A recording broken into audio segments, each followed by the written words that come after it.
6 shots in the back, all fired by the defendant into the back of Casey Goodson.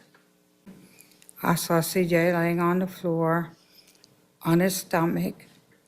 I saw his hands were extended, but the palms were flat, laying flat on the floor. So if this is the floor, They were down on the floor, laying flat on the floor. okay. And I saw 2 bullet holes in his back. Our evidence will show beyond a reasonable doubt that the defendant is guilty of the charges that we've charged him with. My logic was always, man, if a cop is in the courtroom sitting at a defense table, 9 times out of 10, if not 10 times out of 10, you guilty, homie. And whether homie be a female or a male cop, man, we all know that the American government goes way out of its way to let cops get away with everything. So by the time that they have you in court trying to prosecute you, I mean, to me, that kind of speaks for itself. Casey Goodson. Don't be a 23-year-old American registered legal firearm owner and want to get you some lunch. That's a threat to officer safety, big dog. They say you shot this man 5 times in the back. The attorney stands up in court and says it's 6 times. But either way, your story is that he was pointing a gun at you and you feared for your safety. 5, 6 times in the back. You fearing for your safety. We got some mathematical problems there, guys. Ohio, we just left y'all, man. You know, ironically, it's a white cop in this situation too that let his attack dog bite a black man. I'm starting to wonder what kind of problems y'all got up there, brother. Let's see what's going on, man, back in this crazy-ass state. We're going to watch the video. I'll leave some links in the description, and we're going to talk about it on the end. A little upset about this. Troy and Bill, live from South Florida. 6 shots in the back, all fired by the defendant into the back of Casey Goodson, with no reasonable basis. Mr. Schroyer just told you that Casey Goodson wasn't a threat on December 4th, 2020. Now, his own witnesses are going to tell you differently. The special prosecutor, Gary Schroyer, says Goodson went to the dentist, picked up Subway sandwiches for his family, then he heads home. He says Goodson and Meade first made contact at an intersection minutes away from his home on Estates Place. Goodson drives to his house, parking in the wrong direction and heading to the side door like he always does. Schroyer said Meade follows, and as Goodson walked through the door, all the shots passed through the storm door, breaking the glass, with 3 shots passing through that metal mesh, 1 striking the top of the frame. He says Goodson was found palms down, AirPods in his ears, sandwiches on the ground, and a handgun, which he was licensed to carry, also fell out of its holster.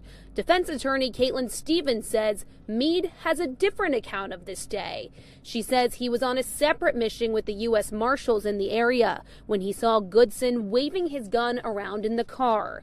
She says Meade saw a threat and radioed the other law enforcement to alert them, then followed Goodson. He is screaming at the gunman, "Drop your weapon." He's announcing his police presence. The gunman never drops the weapon. Instead, as that gunman is trying to get into this house, he turns and points a weapon at Jason, and in that split second, Jason believes he's going to be shot because he sees the gun point at him for a second time, and Jason shoots. Stevens says to the jury she wants them to think of this from a reasonable police officer's perspective. The evidence will show that Jason was in fear for his life, while the state plans to prove otherwise and show Meade acted recklessly on that day. This is not justification. But remember, they have to prove it. They have to prove it, that it was. Our evidence will show beyond a reasonable doubt that the defendant is guilty of the charges that we've charged him with. This chick says she wants the jury to look at this situation from a reasonable police officer's perspective. I heard that and I'm thinking in my mind, man, what in the hell is that? I don't have to break down why I asked that question. I want you to give me a reasonable answer to this question. What the hell is a reasonable police officer? You tell the court the man was going into his house and the officer was telling him to drop the weapon, and he continued to try to go into his house. And for some reason, in the midst of going into his house with his house keys, keychain, and the Subway sandwiches, I think it was Subway, for some reason in the midst of that, he decides to turn around and grab his legal firearm that's on safety out and pointed at the officer, who then feared for his life and shot him 5 or 6 times in the back. I'm going to presume, guys, if that attorney is standing up in court and saying 6 times, that's probably how many times he was shot in the back. The conflict there is going to be, if you research the story and read articles, is going to say one time he was shot somewhere else. I don't even remember them specifying, but 5 times in the back. But again, for me, if this attorney is standing up in the courtroom and saying 6 times in the back, you know, he's going all over all the medical evidence and everything, man. I'm pretty sure he shot him 6 times in the back. So the story that the defense attorney is telling, it just makes no sense, man. I'm going to tell you what I think this was, because you already said you were in the neighborhood on a mission with who you on a mission with? You weren't on a mission. You weren't doing a damn thing. It reminds me of those situations where you see auditors get into non-consensual encounters with cops while they're just policing them. And cops will always say, hey, I'm on a call. You're interrupting my, my call right here, my scene. And they will imply that the call or scene that they're on is of absolute importance. But somehow for the next 45 minutes to 2 hours, or however long the non-consensual encounter lasts, they're devoting 100% of their time to the auditor. So what the hell were you doing? You weren't doing anything, because if you were, that would have consumed your attention, not me. And so when this coward says he's out there with the U.S. Marshals on the mission, what the hell happened to your mission, sir?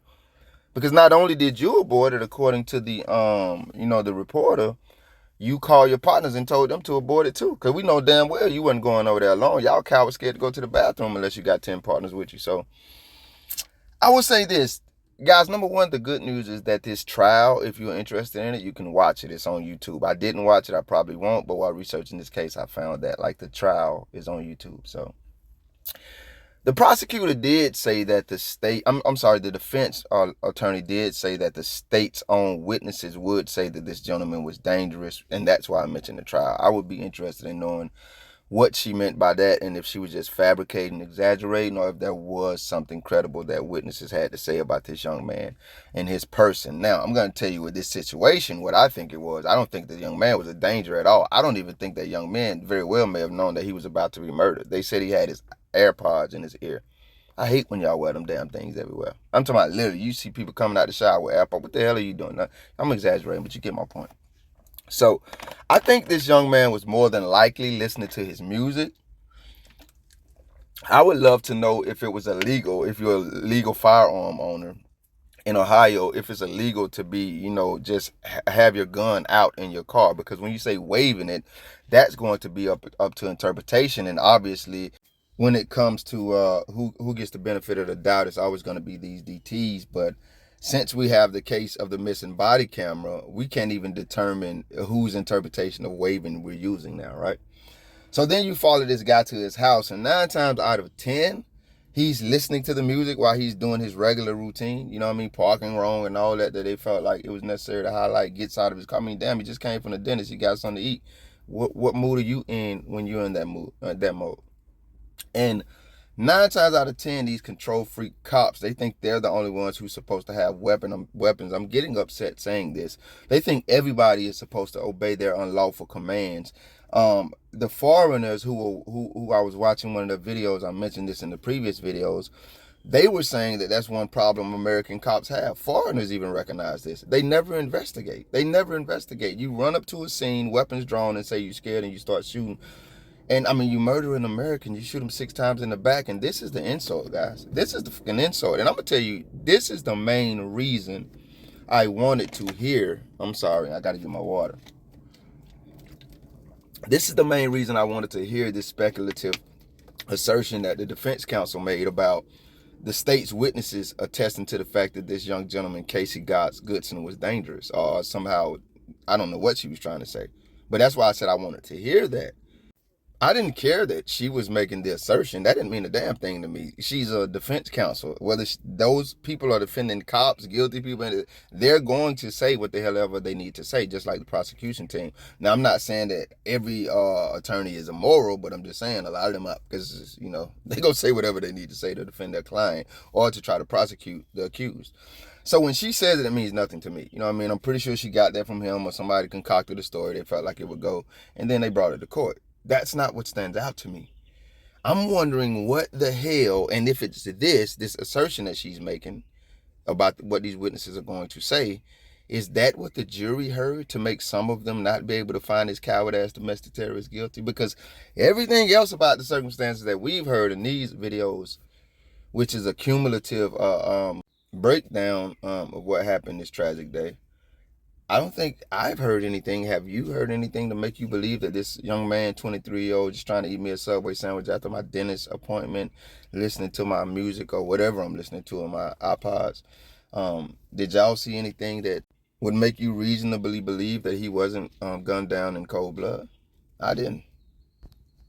So now I have to believe that there were some very convincing statements made in that prosecution, in that hearing, in that, you know, trial, that convinced some Americans that this cop wasn't guilty. Or I have to conclude that no matter what, there are some Americans out there who are okay, if not with cops terrorizing American citizens as a whole, with cops terrorizing certain segments of American citizens. And that's what bothered me, guys. I think we give cops way too much credit for being the only ones who operate with this type of mindset and operate in this type of behavior.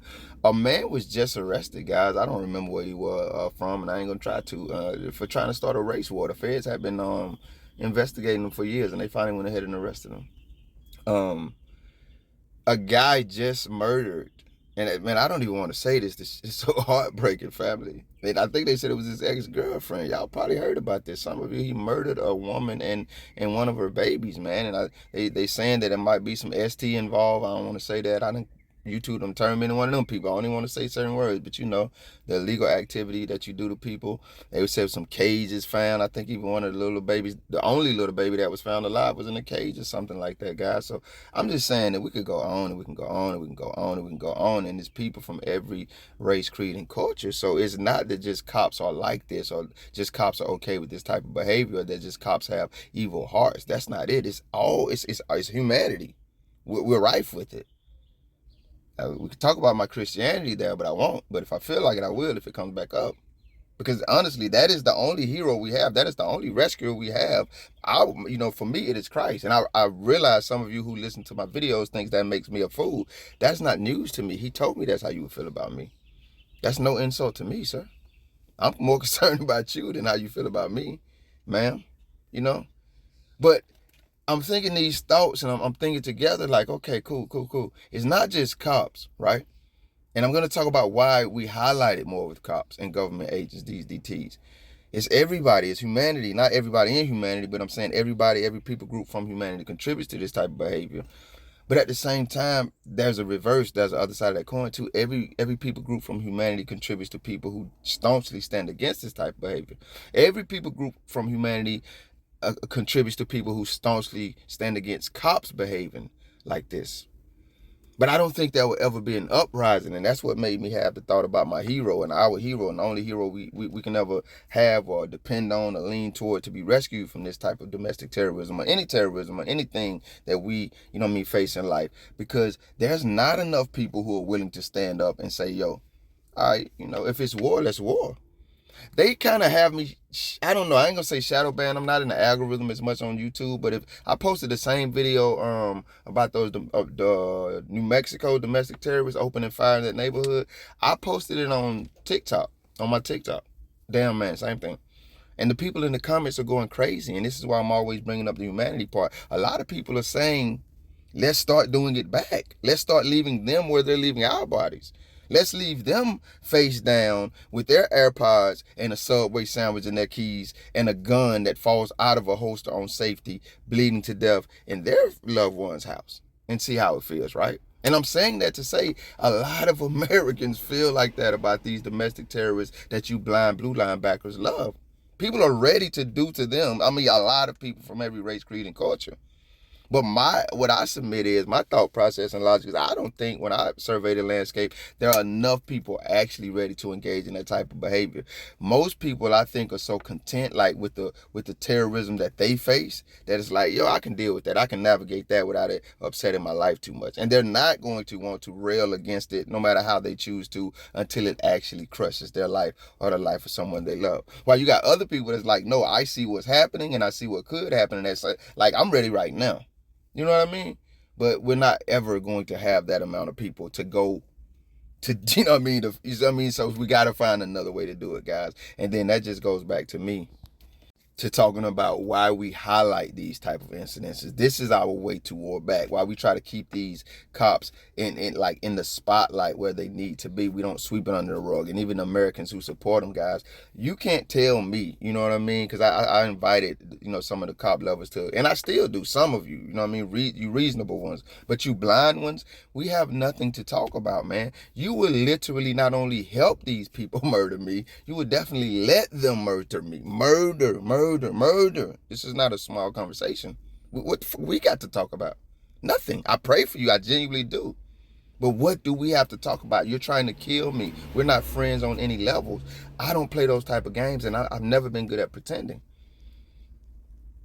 And that is why we do what we do. That's why we highlight these domestic terrorists. I don't hate cops. I hate the idea of what they stand for as an institution. I hate the idea that they think because they wear that damn uniform and they got that badge and they got that military artillery and they took them damn careers, they think they can run around shooting people because people won't just bow down. Because that's all that happened. I told y'all a little bit about it, what I think the guy was doing on the cops. The domestic terrorist, demented mind. In his mind, all he could think is, here, I'm supposed to be the only one with a gun. And when I tell any of these servants, they see us as the slaves, guys. We already know this, right? So when I see any of these servants and they don't immediately do what I tell them to do, I can make up a story. You know what I mean? I guarantee you, nothing in none of these domestic terrorist minds, including his, that they thought that he would ever be charged. And when they do things like this, they don't think they will ever be charged. That's paid vacation. I said that in my previous video.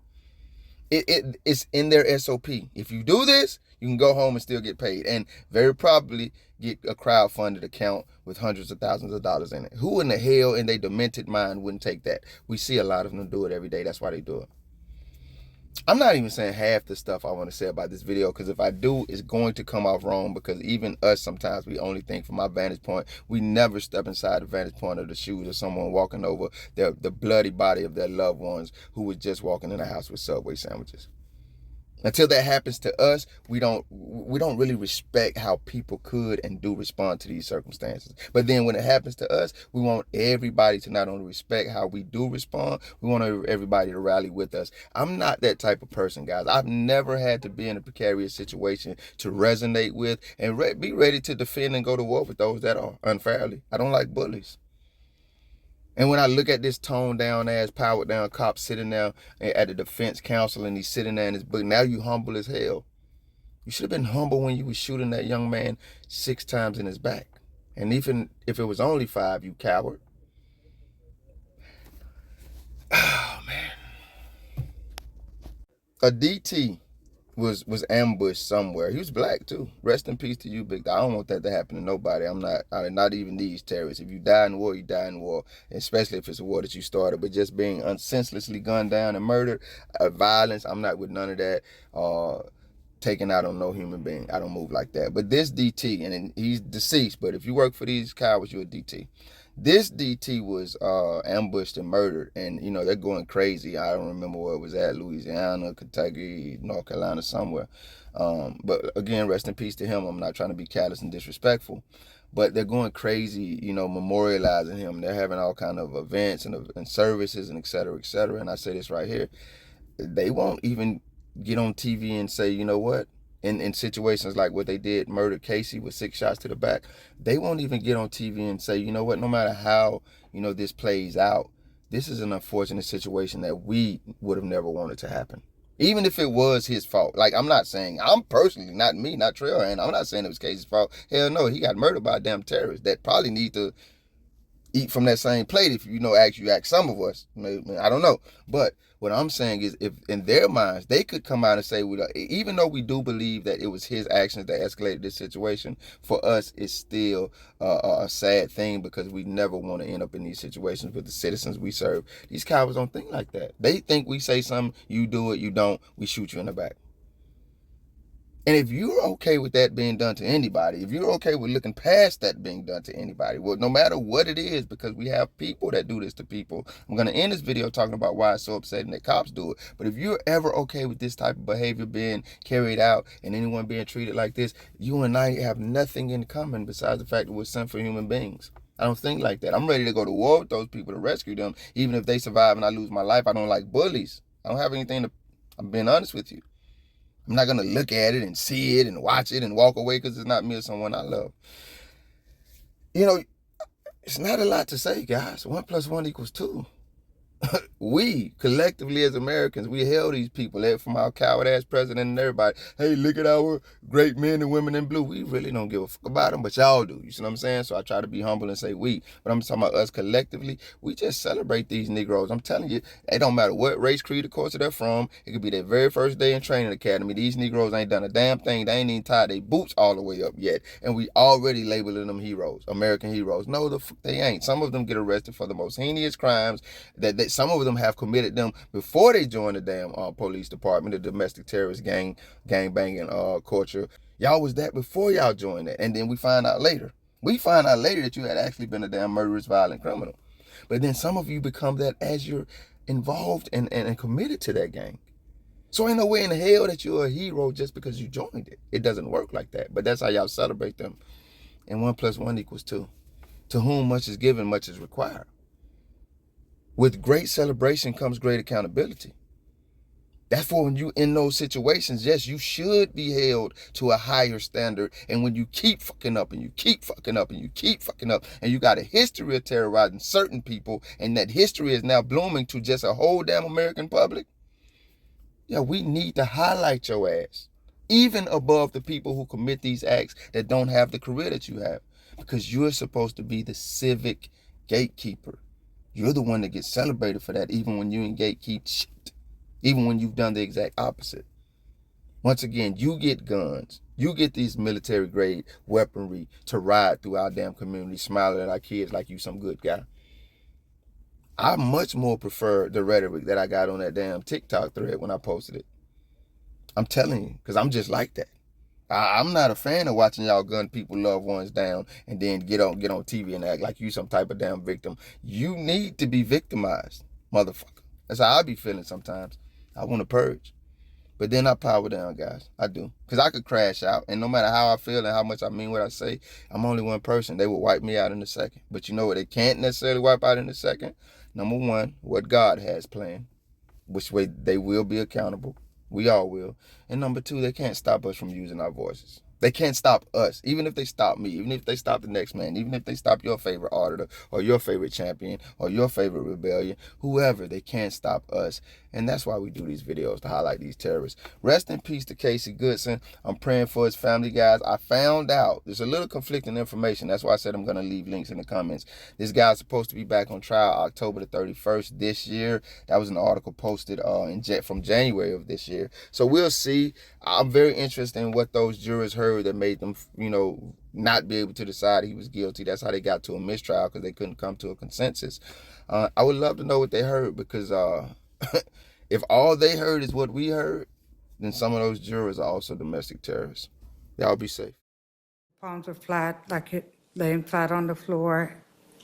So if this is the floor, They were down on the floor, laying flat on the floor. okay. And I saw 2 bullet holes in his back. This event that you unfortunately experienced was so traumatic that it caused you some health issues later that day on December the 4th. I passed out and fell down the steps. Yep. And you were hospitalized for a few days as a I result of was. it, right? I was. And isn't it true that when you were interviewed by the FBI that you told the FBI that you'd lost your memory, at least temporarily? Until when I first came to, I didn't remember everything. I knew CJ. I said something about CJ, and then they told me that he was murdered. I'm glad she didn't mess up her verbiage right there. Need to call them cowards exactly what they are. Every time.